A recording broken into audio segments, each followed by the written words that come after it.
everybody, Peeps Galucia here, and today I'm happy to bring you some more Call of Duty Black Ops 3 Zombies on the map The Giant, which of course, as we all know, is a remake of my favorite map, Dare Rice.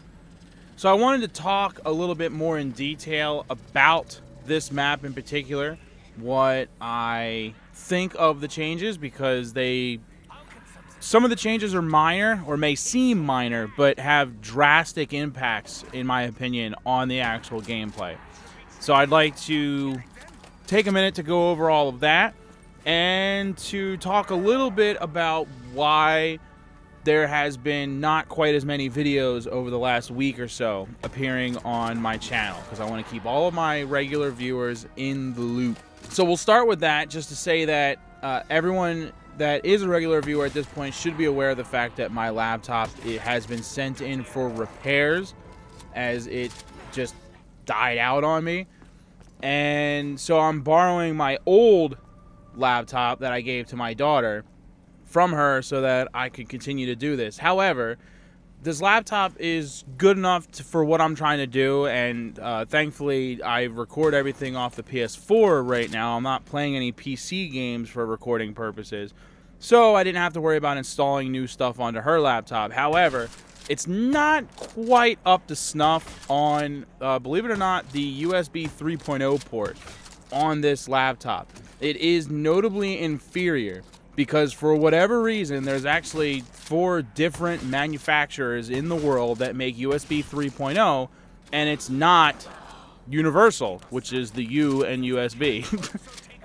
All 4 companies have different specs, and some work better than others. So the company that Dell uses in their Alienware laptops is a little bit inferior compared to some of the other makes out there. And so my capture card cannot capture the footage quite as well as I would like.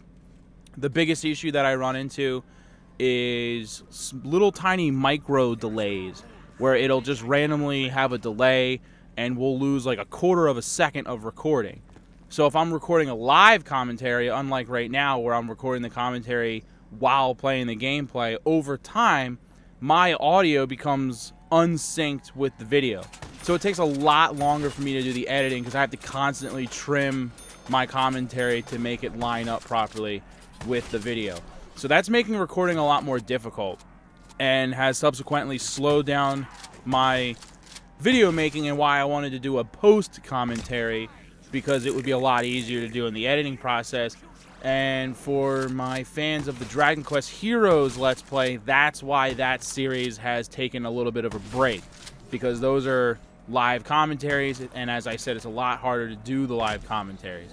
So those particular videos will be coming back soon. I plan on doing at least 1 or 2 episodes worth of Dragon Quest Heroes from this laptop over the next few days. But because, like I said, it takes longer to edit them, I'm not going to bang them out as fast as I was before until I get my old laptop back, and then we'll pick speed back up on that, because I wanted to finish the Dragon Quest Heroes Let's Play before I started on the Fallout 4 Let's Play, which I have a very unique idea for, and I would like to get started on that, but one game at a time as far as Let's Plays go.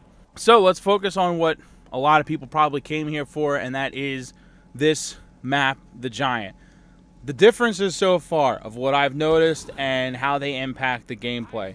I would say, if I had to put a number on it, I probably played anywhere from 30 to 80 hours of just Dare Rice, just that one particular map in the past. I love that map, and I have a lot of experience on it. So, playing on this one, you very quickly get a different feel for the map and how it plays out. Now, in the first video that I made it to round 12 and then died. And the reason I died was because I accidentally opened up the menu. What I didn't realize, since that was the very first time that I played Giant, is that there are certain changes that weren't noticeable in that particular video because they weren't in different places. So normally on the original Dare Rice, the mystery box was always in that room where you turn on the electricity. That was the first location of the mystery box. And then after you hit it a few times and it would disappear, it would move somewhere else. The next location that it would move to would be random, and it could be any number of locations, and you would have to go find it. But it would always be in that room first. Having to go to that room anyway to turn on the electricity so that you could access the power-up machines, it was a logical place to put the mystery box. Now, the mystery box spawns in any random location on the map. So if it's somewhere, you know, that's not exactly in the direction you would want to go on your way to turning on the power, then that creates a problem. And also in single player, that position where you turn on the power is really the only viable place that you can try to defend yourself, because it's impossible for zombies to attack you from behind. It's what I always referred to as the Alamo. That was the Alamo. Like, that was our final stand. And it works really good in single player, that with, you know, the proper weapons, you could hold up there for quite a while. And it would eventually entail a combination of shooting zombies and then probably entailing some kind of like a monkey or something like that to distract them, so that you can get close enough to turn on that electrical gate that will fry a bunch of them. So as soon as the monkey bursts, they'll all start running through that electrical gate. And while that's all doing that, then you can reload your weapons, because that point in the game, I'd like to have like an LMG and something else. And, you know, like the LMGs, even with speed cola, take a long time to reload. So it was a good defensive position. And even if you did get overrun, you had two options. If you stood off to one side, if your back was to the wall and you were off to the left or the right, the zombies, by the time they got to you, would be kind of in a line. They wouldn't just be filling that whole area. They'd be a little bit lined up. And the best thing you could hope to do, if I could tell I was about to get overrun, I might, you know, just shoot as many as I could in the opposite direction, try to clear a path for myself as quickly as possible, and then just start running past them. And at that point, switch from my LMG to some kind of weapon that is, you know, slower but more impactful and going to get more kills in one or two shots, so I could just shoot my way through the group.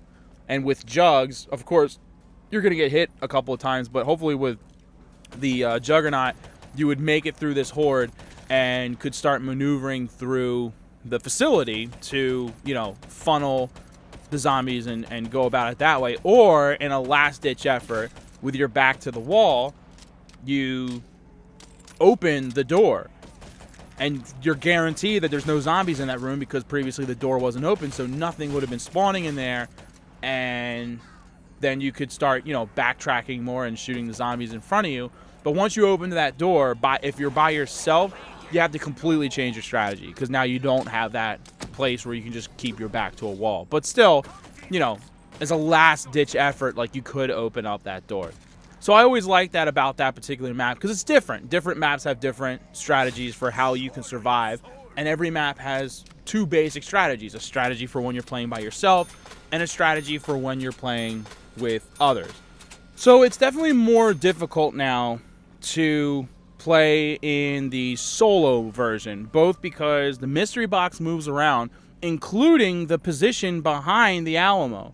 So if the mystery box shows up back there and you're playing by yourself, you're already pretty screwed at that point, because you're going to have to open that door, which is your best chance for defense, to get to the mystery box. Either that, or just try to survive off of nothing but wall weapons, which I suppose you could do. There are some pretty good wall weapons in Black Ops 3 Zombies.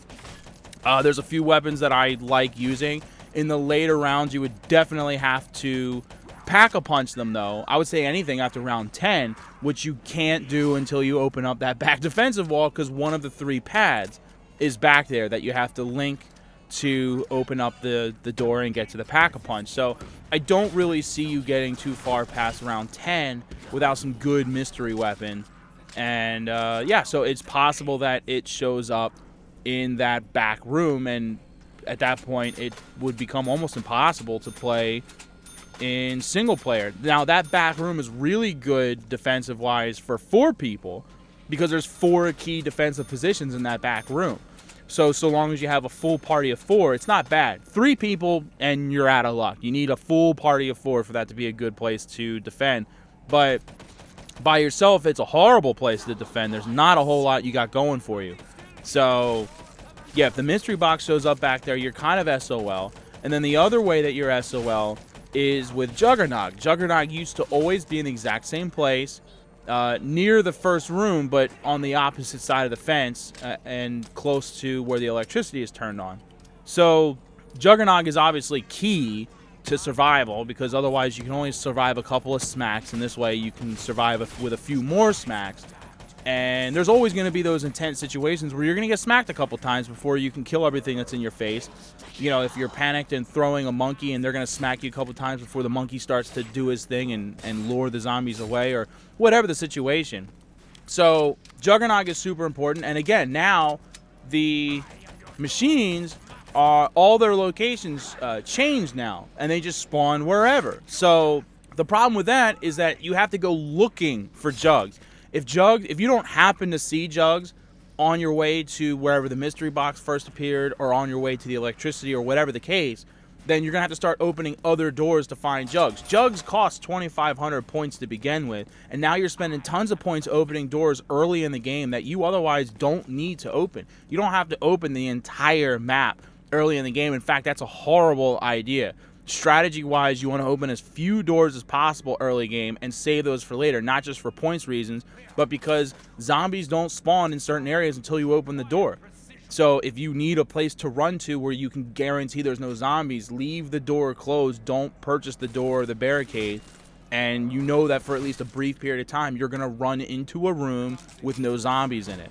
So having to just run around and opening up all the doors just looking for Jugs has gotten me killed a lot of times. There's been plenty of times where I've been trying to play this game and get footage that's good enough for YouTube, basically, where I'm dying in wave 5, 6, 7 because I can't find Jugs, and of course it's in the last room that you check. Or, worst case scenario, you open all the doors and then realize it's nowhere here, so it must be in that back room. And by then, I mean, you're dead. You spent way too many points. If you're playing by yourself, quick revive is essential, because it's a self-revive. It only costs 500 points, and it brings you back from the dead. So this is an incredibly important perk to buy, and it's going to be randomly located wherever. And then to a lesser point, but very important in later rounds when the zombies become stronger, so their numbers get more bulky. They get in larger hordes because you're not killing them as quickly, so they tend to kind of bulk up. Is the speed cola, because you're gonna, some of these better weapons like your LMGs and stuff, the reload times are crazy long and you're not gonna survive. You have to get speed cola. Traditionally, speed cola has always been in that back room. So now the only advantage to all this stuff that I've been talking about is there's a chance that all the perk machines and the mystery box that you need will not be in that back room. Because normally the speed cola was always back there. So if you wanted to have that defensive strategy, you would never get speed cola. So now there's a chance that you will. If one of the other machines like Mule Kick ends up in the back room, which I don't hardly ever use anyway, or Double Tap Root Beer, which I never get, then yeah, you'll be a lot better off, and that would be a great scenario. But most of the time, something that you want is in that back room, and it's kind of a mess. So overall, I've noticed that this is a lot harder than the original Dare Rice. Not necessarily a bad thing, but it has been frustrating at times, and it's making it take a little bit longer for me to get a quality video put together to show off for my peeps. But I think I finally got one with this one. Survived to round 15, and you know, it all fell apart at the end, as it always does. And I was really hoping to get farther than 15, but I feel really good about round 15, because as I just explained, it can get pretty difficult. So hopefully you're just as happy with it around 15 ending as I was. And until next time, later.